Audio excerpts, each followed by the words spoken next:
오늘은 우리가 함께 나눌 말씀은 아, 제자는 무엇으로 살아야 하는가라는 말씀입니다.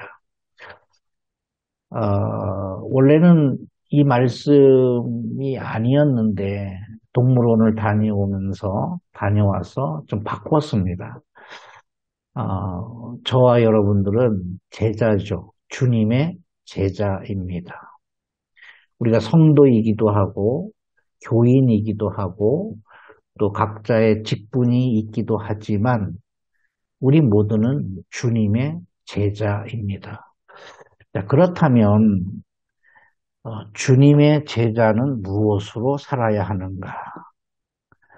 이것을 중심으로 해서 함께 나누도록 하겠습니다.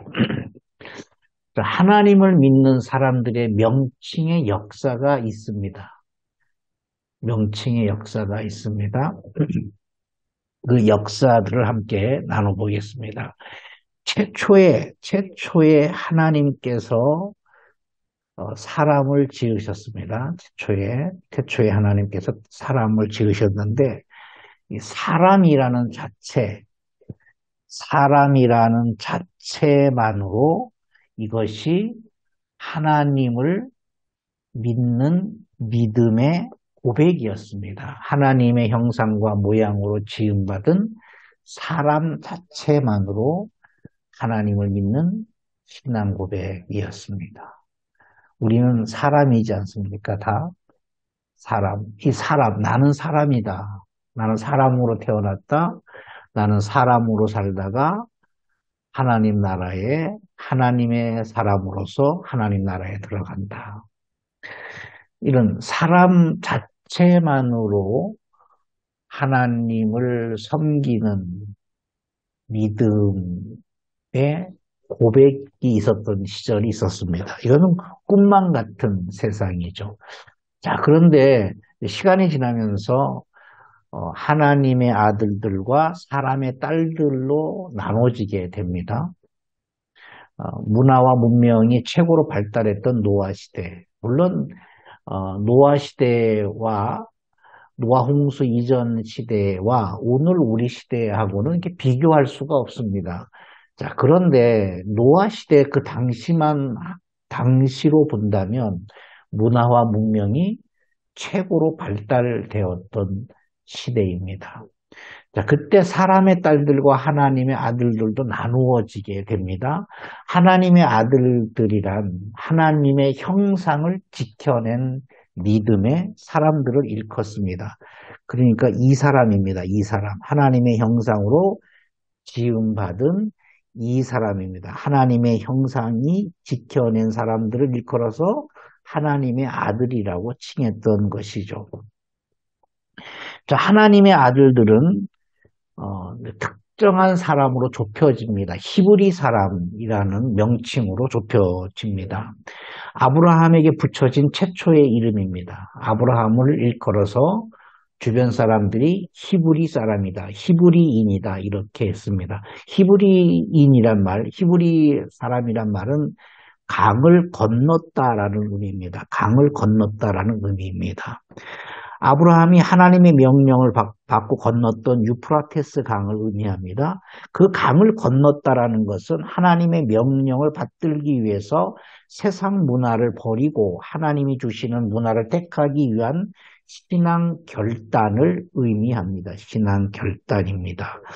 신약 시대에 우리는 영적인 히브리인입니다. 영적인 히브리 사람입니다. 이것은 예수 그리스도 이름으로 받은 세례를 의미합니다. 세례.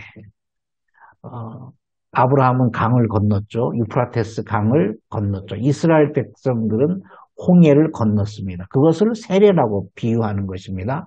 우리는 유프라테스 강도 건너지 않았고 홍해도 건너지 않았지만 예수 그리스도 이름으로 우리는 세례 또는 침례를 받았습니다.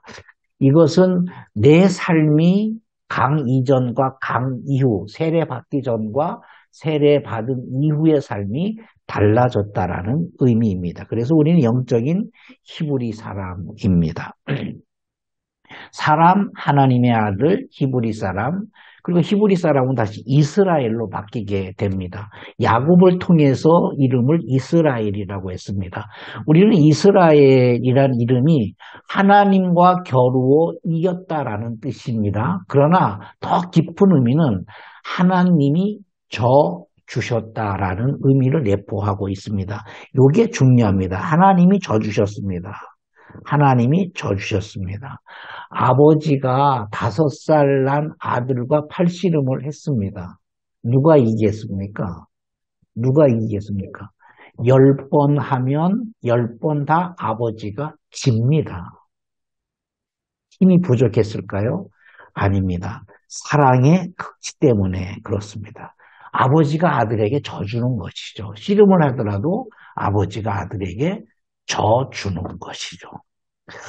이것은 신약 시대에 구원받은 사람들은 영적 이스라엘이라고 부릅니다. 우리는 많은 실수를 하고 잘못을 하고 냄새나고 먼지가 나고 그렇지만 하나님께서 우리의 어떤 아픔과 연약함과 나약함으로 판단하시는 것이 아니라 하나님께서 우리의 나약함, 우리의 연약함에 대해서는 눈이 머신 것이죠. 안 보이신 것이죠.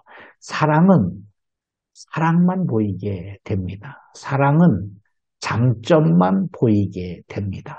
단점은 보이지 않습니다. 바로 이스라엘, 하나님과 겨루 이겼다라는 말은 바로 이 말입니다. 오늘 우리 구원받은 사람들은 영적 이스라엘입니다. 이스라엘 사람들이 출애굽을 합니다. 선민이로 다시 부름을 받습니다. 출애굽 역사를 통해서 세상에 많은 민족이 있지만 이스라엘을 택하셔서 하나님의 뜻인 율법과 하나님을 섬기는 방법을 알려주셨습니다. 이스라엘을 통하여 열방의 이스라엘을 통하여 열방을 구원하실 계획을 세우셨는데 그게 바로 선민입니다. 선민입니다. 이 선민은 신약 시대에 와서 성도라고 부르심을 받습니다. 우리는 선민이면서 동시에 성도입니다. 우리는 사람입니다. 하나님의 형상으로 지음받은 사람입니다. 우리는 하나님의 아들입니다. 우리 영적인 히브리 사람입니다. 세례를 받았습니다. 우리 영적인 이스라엘입니다. 하나님과 겨루어 이길 수 있는 사람입니다. 하나님과 싸운다라는 개념이 아니에요. 하나님이 져주시는 것이죠. 우리 하나님과 씨름을 할 때 하나님은 우리에게 져주시는 것입니다. 사랑 때문에 그렇습니다. 우리는 하나님의 선민입니다. 우리 성도로 부름을 받았습니다. 구약시대에 특별하게 택한 민족을 선민이라 했다면 신약시대에 오늘 우리 시대에는 구원받은 사람들을 일컬어 성도라고 부르게 됩니다. 이 성도는 하나님 나라의 백성입니다. 하나님 나라의 백성이란 말은 하나님의 통치를 받는 사람을 일컫습니다. 우리는 하나님의 통치를 받습니다. 통치받는 게 뭡니까? 먹는 것, 입는 것, 생활하는 것, 사람을 만나는 것, 직장 생활하는 것, 미래를 계획하는 것, 내 삶이 온전히 하나님께 통치를 받는다라는 것입니다. 자, 사람, 하나님의 아들, 히브리 사람, 이스라엘, 선민, 성도, 백성, 그 다음엔 자녀가 되는 것입니다. 예수 그리스도를 믿음으로 말미암아 하나님의 자녀된 영적 신분을 얻습니다. 자녀가 되었으면 우리는 하나님의 종이 됩니다. 영적 신분은 하나님의 자녀지만 삶의 태도는 중요합니다. 영적 신분은 하나님의 자녀예요, 분명히. 그런데 우리의 삶의 태도는 나 하나님의 자녀요, 나 하나님의 자녀 이렇게 생각하는 게 아니라 삶의 태도는 종으로서 살아가는 겁니다. 왜냐하면 예수께서 하늘 보좌를 버리시고 이 땅에 종의 모습으로 온 것을 본받아서 우리가 하나님의 자녀이지만 종의 모습으로 삶의 태도를 살아가는 것입니다. 자, 그 다음엔 제자입니다. 예수께서 강조하셨죠. 예수의 마음을 본받아서 예수의 삶을 전수받아서 믿음의 삶을 사는 것입니다. 그리고 군사입니다. 사도 바울이 많이 사용했습니다. 제자의 신분이지만 삶의 태도는 그리스도의 군사로서 거룩한 훈련을 받으며 영적 전쟁에 승리해야 할 것을 강조하기 위해서 군사로 이렇게 했습니다. 군사로 지명했습니다. 네, 군사로 불렀습니다. 자, 이것을 종합해 보면 이겁니다. 하나님을 믿는 사람들의 명칭의 역사가 사람 자체가 신앙 고백입니다. 내가 사람으로 태어났다. 신앙 고백입니다. 하나님의 형상이라는 것이죠. 우리는 하나님의 형상입니다. 그 형상이 파괴되기 시작했어요. 사람의 딸들과 하나님의 아들들로 나눠지게 됩니다. 우리는 히브리 사람입니다. 세례를 받았습니다. 새로운 삶을 우리는 살아가는 것입니다. 자, 그러면 이스라엘, 선민, 성도, 백성입니다. 그리고 자녀입니다. 자녀, 종, 제자, 군사입니다. 신기하게 이걸 다 연결하면은 처음에는 인간의 본질을 말씀하고 있어요. 사람, 너의 본질이 뭐냐? 하나님의 아들, 히브리 사람, 너의 본질이 뭐냐? 두 번째는 이스라엘 선민 성도 백성은 하나님이 어떻게 통치하셨느냐입니다. 이스라엘로, 선민으로, 성도로, 백성으로 하나님께서 우리를 통치하셨다. 자녀, 종, 제자, 군사는 소명의 삶입니다. 인간의 본질을 깨닫고 하나님의 통치를 받고, 자, 그러면 우리의 소명은 뭐냐? 우리의 소명은 뭐냐? 하나님의 자녀이면서 종의 자세로 살아야 됩니다. 제자이지만 그리스도의 군사로 우리는 살아야 됩니다. 자, 그렇다면 제자는 무엇으로 살아야 하는가? 다시 한번 정리합니다. 이겁니다.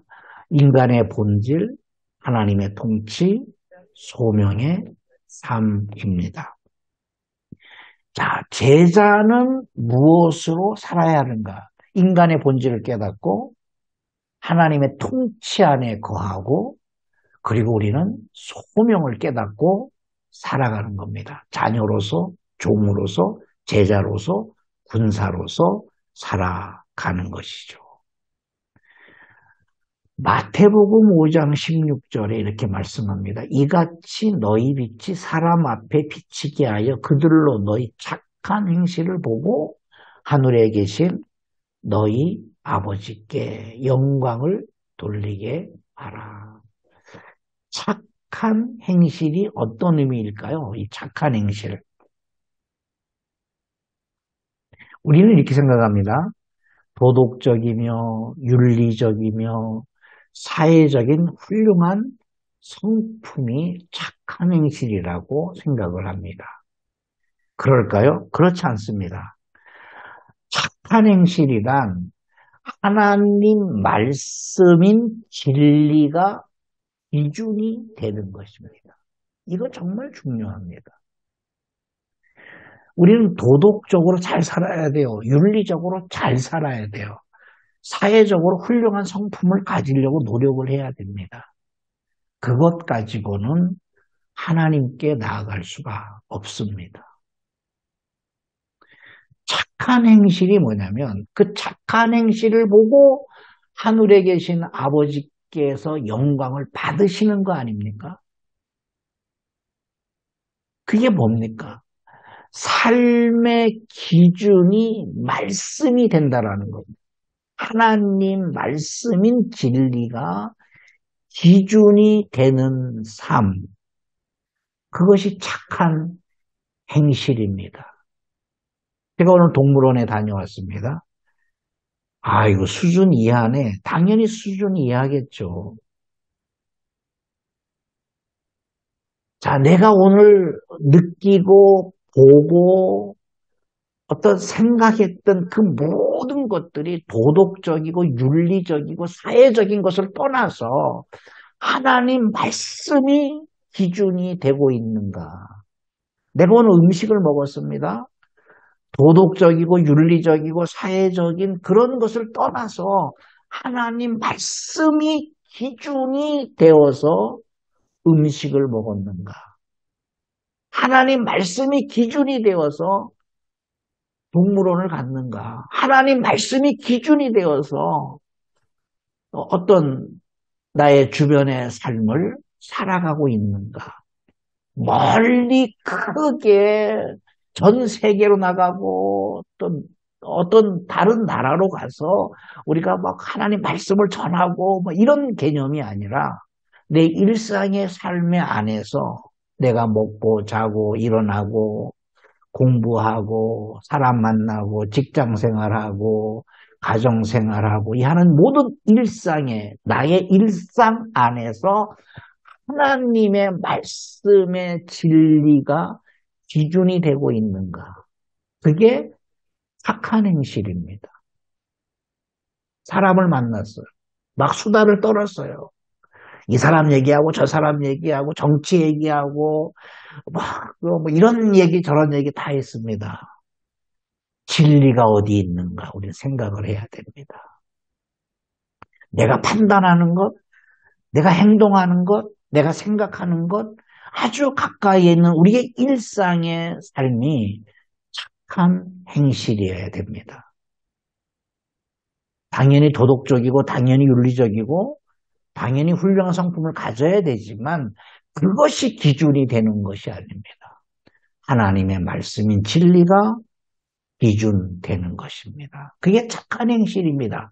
하나님 말씀인 진리가 기준이 되는 것이고 하나님 말씀인 진리가 기준된다는 것은 성령의 법에 통치받는 삶입니다.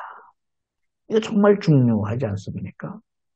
성령 하나님께서 나를 통치하신다. 하나님께서 어떻게 나를 통치하실까요?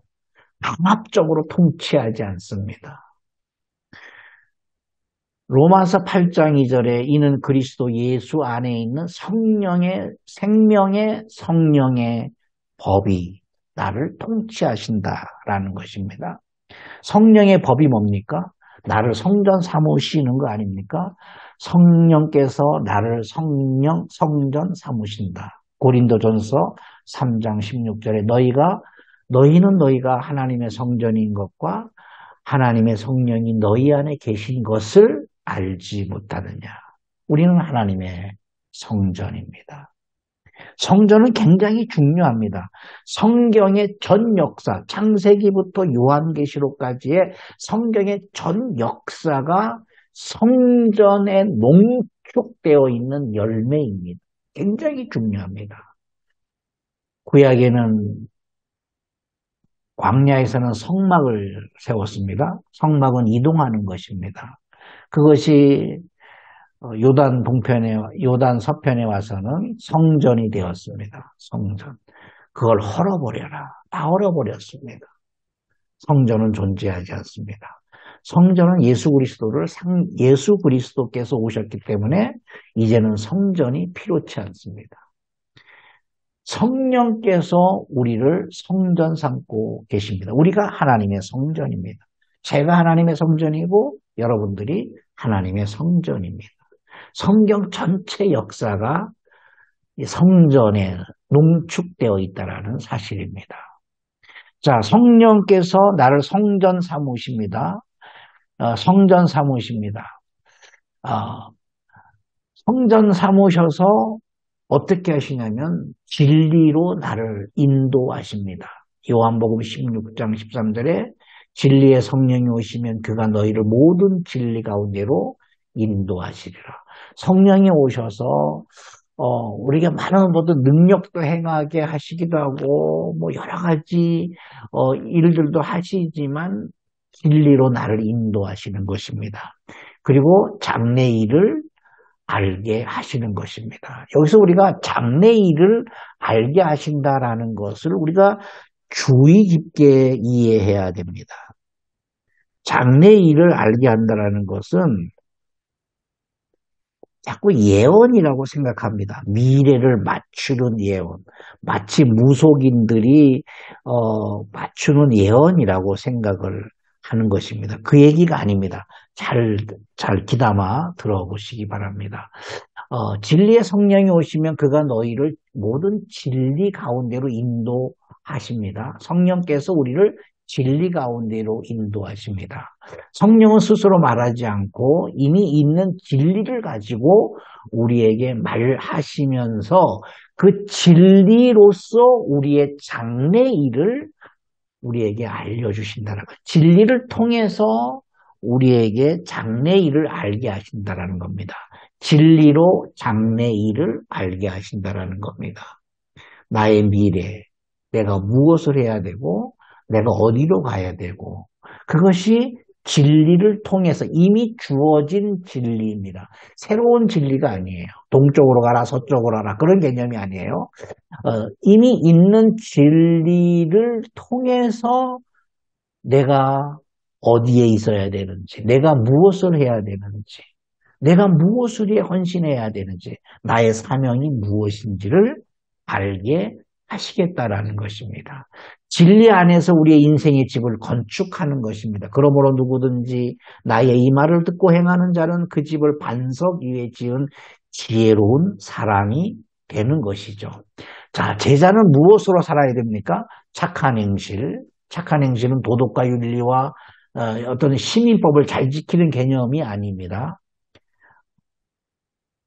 진리 안에 거하는 겁니다. 진리로 행하는 겁니다. 그러면 그것이 성령의 법을 따르는 것이죠. 성령의 법을 따르게 되면 하나님 성령께서 나를 성전 삼으시고 더 진리 안으로 우리를 인도하십니다. 그 진리는 우리의 장래일을 알게 하십니다. 우리는 진리 안에 인생의 집을 건축하고 그것을 반석 위에 세운 집이고 진리로 사는 인생이 됩니다. 말씀이 삶의 원리가 되는 것이죠. 진리를 알지니 진리가 너희를 자유케 하는 것입니다. 여기에 진리가 두 번 나옵니다. 진리를 알지니 진리가 너희를 자유케 하리라. 첫 번째 진리입니다. 첫 번째 진리는 불변의 진리입니다. 이게 불변의 진리입니다. 첫 번째가 불변의 진리, 두 번째가 가변의 진리입니다. 불변의 진리란 변하지 않는 것입니다. 가변의 진리는 계속해서 변하는 것입니다. 성장하는 것입니다. 성장하는 것입니다. 자, 불변의 진리는 하나님 말씀의 원액입니다. 성경책, 로고스, 하나님 말씀의 원액입니다. 자, 그 하나님 말씀 원액이 우리를 자유롭게 하지 않습니다. 여러분 성경책 자동차에 계속 올려놓고 다녀보세요. 성경책 집에서 가장 잘 보이는 곳에 선반위에 잘 놔둬보세요. 그 성경책이 막 뚜벅뚜벅 일어나서 책장이 넘겨지면서 우리에게 말씀하지 않아요. 하나님 말씀의 원액은 그냥 어떠하든지 가만히 있는 거예요. 같이 중립이에요. 가만히 있는 거예요. 그것이 교회에 있어도 가만히 있는 것이고 그것이 절간에 있어도 가만히 있는 거예요. 성경책이 막 서점에 가면은 성경책을 많이 팔지 않습니까? 막 서점에 성경책이 막 날아다니면서 막 하나님 말씀을 선포하고 그렇게 하지 않습니다. 누군가가 성경책을 찢었다. 그냥 찢겨지는 거예요. 누군가가 성경책을 불태웠다. 그냥 불태워지는 겁니다. 하나님의 말씀의 원액은 불변의 진리이지만 우리에게 사람에게 아무런 영향력을 행사하지 않습니다. 그냥 가만히 있는 거예요. 자, 그런데 그 성경책을 우리가 열어서 내 인격으로 그 성경책을 읽었습니다. 그 성경을 공부했습니다. 그 진리가 불변의 진리, 하나님의 말씀의 원액이 내 마음에 담겨지는 것입니다. 성경책 전체가 담겨지지 않습니다. 이거는 불가능한 얘기예요. 말씀 한 구절이 어떤 원리 하나가 내 마음에 담겨진 하나님의 말씀입니다. 이것을 가변의 진리, 가변적 진리라고 합니다. 왜 가변적 진리라고 하냐면 이겁니다. 어, 계속해서 내 안에 담겨진 하나님의 말씀은 불변의 진리를 향해서 나아가고 있기 때문에 그렇습니다. 계속해서 바뀌는 거예요. 계속해서 성장하는 거예요. 가변의 진리는 불변의 진리를 향해서 계속해서 나아가고 있는 겁니다. 시편 85편 11절에 진리는 땅에서 솟아난다. 저는 이 말씀이 이해가 안 갔습니다. 어떻게 진리가 하늘에서 와야지, 어떻게 진리가 땅에서 솟아나는 것인가? 땅은 거룩한 곳이 아니지 않습니까? 땅은 더러운 곳이에요. 땅은 하나님의 나라를 유업으로 받을 수 없는 곳이에요. 자, 그런데 진리는 그렇게 미흡하고 연약하고 나약하고 더럽고 추악한 땅에서 샘솟듯 솟아나는 것입니다. 난다라는 것은 이게 무슨 말이냐면 바로 가변의 진리를 말하는 거예요. 가변의 진리. 우리 마음에 담겨진 우리가 땅이 우리 육체예요. 육체. 우리는 더럽습니다. 더럽습니다. 아무리 기도 많이 해도 더럽습니다. 우리 안이 더럽습니다. 생각이 더럽습니다. 마음이 더럽습니다. 우리는 죽을 때까지 완벽하게 깨끗해질 수가 없습니다. 언제든지 죄를 지을 수가 있고요. 자기 중심적으로 생각할 수가 있고요. 그릇된 판단을 할 수가 있습니다. 우리는 더럽습니다. 그런데 신기하게 이 더러운 육체에, 더러운 마음에 하나님의 말씀을 우리는 담을 수 있는 은총을 받은 사람의 특권을 받은 사람입니다. 하나님의 말씀을 받을 수 있습니다. 하나님의 말씀을 담을 수가 있습니다. 우리 안에 담겨진 하나님의 말씀은 불변의 진리 전체가 담겨진 것이 아닙니다. 이것은 하나님만이 가능한 겁니다. 우리에게 담겨진 것은 일부분입니다. 불변의 진리 일부분이 담겨집니다. 그래서 1년차 신앙생활과 2년차 신앙생활과 10년차 신앙생활과 100년차 신앙생활 안에 신앙생활을 한 사람 안에 담겨진 가변의 진리는 불변의 진리를 향해서 계속해서 성장해서 가장 최고의 극치를 이룰 때 우리는 하나님 나라로 가게 되는 것입니다. 바로 진리는 땅에서 솟아나는 것입니다. 완벽한 사람에게 진리를 맡기지 않았습니다. 미흡하고 연약하고 나약하고 거짓말하고 죄를 짓고 돌아서면 후회하고 이런 나약하고 연약한 땅에 속한 우리 안에서 진리가 솟아나게 하셨다라는 것입니다. 결론입니다. 제자는 무엇으로 살아야 하는가? 착한 행실. 여러분, 착한 행실을 구분을 해야 됩니다. 사회적인 것이 아닙니다. 진리 안에서 행하는 것입니다. 성령의 법을 지키는 것입니다. 우리 안에 있는 가변의 진리는 불변의 진리를 향해서 끊임없이 성장해 가야 합니다. 10년 전에 읽었던 말씀 한 구절, 그냥 10년 후에도 그거 한 구절 가지고 있으면 여러분, 진리가 성장하지 않은 겁니다. 진리가 바뀐다라는 개념이 아닙니다. 우리가 알고 있던, 부분적으로 알았던 것이 완전한 불변의 진리를 향해서 끊임없이 성장해야 됩니다. 이사야서 50장 4절에 주 여호와께서 학자들의 혀를 내게 주사 나로 곤고한 자를 말로 어떻게 도와줄 줄을 알게 하시고 아침마다 깨우치시되 나의 길을 깨우치사 학자들 같이 알아듣게 하시는도다. 여러분 여기에 계속 복수를 사용하고 있어요. 학자들. 세상은 다양하지 않습니까? 다양하지 않습니다. 우리는 다양한 삶 속에 살아야 됩니다. 어떤 사람은 음악을 좋아하고, 어떤 사람은 미술을 좋아하고, 어떤 사람 만나면 계속 정치 이야기를 하고, 어떤 사람은 계속 부동산 이야기만 하고, 어떤 사람 만나면 영화 이야기하고, 어떤 사람 만나면 드라마 이야기하고, 어떤 사람 만나면 자기 아이들 자랑만 하고, 뭐 이런 다양한 사람들 속에 우리는 살아야 됩니다. 그런데 그 다양한 사람들을 어떻게 말로써, 무슨 말입니까? 진리의 말입니다. 성령의 법입니다. 우리가 알고 있는 내 안에 담겨진 이 다변의 진리가 끊임없이 불변의 진리로 성장해 가면서 내가 부동산만을 좋아하는 그 사람을 향해서, 정치를 좋아하는 그 사람을 향해서, 드라마를 말하는 그 사람을 향해서, 세속적인 말만 하는 그 사람을 향해서, 어떤 등산만을 말하는 그 사람을 향해서 내가 어떻게 말로써 진리의 말씀으로 그 사람을 옳은 착한 행실로 돌아오게 할 수 있을까? 이것이 우리의 영원한 숙제이고 제자로서 살아야 할 소명입니다.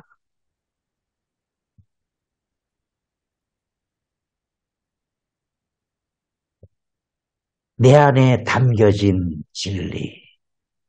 이것을 우리가 평가 내릴 수는 없습니다. 우리 안에 담겨진 진리가 지극히 작은 씨앗 하나만이라도 우리는 그 진리로 말미암아 하나님의 자녀가 된 것이고 구원을 받는 것입니다. 중요한 것은 이 진리는 생명력을 가지고 있습니다. 성령 하나님은 우리 안에 담겨진 진리를 가지고 우리를 사용하시는 것입니다. 그 진리로 성경책 전체를 말하는 것이 아닙니다. 내 안에 담겨진 진리로 성령께서 나를 통치하시고 이끌어 가시고 다스리시는 것입니다. 내 장래를 이끌어 가십니다. 하나님의 말씀을 받는 것이죠. 하나님의 말씀을 담는 것이죠. 내 안에 담는 것이죠. 그 하나님의 말씀은 종교적 교리가 아니라 생명의 약속의 말씀이기 때문에, 약속의 말씀이기 때문에 구약에서 말씀하셨던, 신약에서 말씀하셨던 어떤 말씀이든지 그 말씀을 내 마음 안에 담겨지고 그것을 믿는다면 성령 하나님께서 그 말씀대로 우리의 미래를 이끌어 가시는 것입니다. 우리는 하나님의 진리로, 말로써, 하나님의 진리로, 말로써 하나님을 알지 못하는 사람들에게 착한 행실이 무엇인지를 우리는 내가 먼저 보여주고 그들이 성령의 법 안에 거하게 하는 것이고 진리를 그 안에 심어 주어야 됩니다. 그 진리가 점점 성장하고 자라서 불변의 진리를 향해서 나아가고 그 안에 담겨진 진리를 통해서 성령 하나님께서 통치하시는 하나님의 나라가 그들에게 임하는 것을 우리가 목도하는 것, 그것이 제자로서의 삶을 살아가는 것입니다. 저와 여러분들이 제자로서 살기 위해서 무림하고 제자가 되었다라는 감격과 기쁨이 날마다 우리 삶을 지탱해 주고 우리 안에 있는 가변의 진리가 불변의 진리를 향해서 날마다 성장할 수 있기를, 그런 제자의 삶이 되기를 예수 이름으로 축복합니다. 아멘.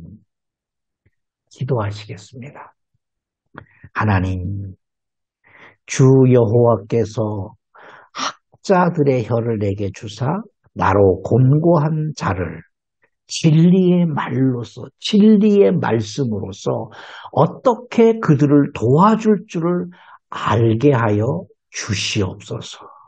아침마다 깨우치시되 나의 길을 깨우치사 학자들 같이 하나님의 말씀을 알아듣게 하셔서 내 안에 담겨진 이 가변의 진리가 불변의 진리를 향해서 날마다 성장해 갈 수 있도록 도와주시옵소서.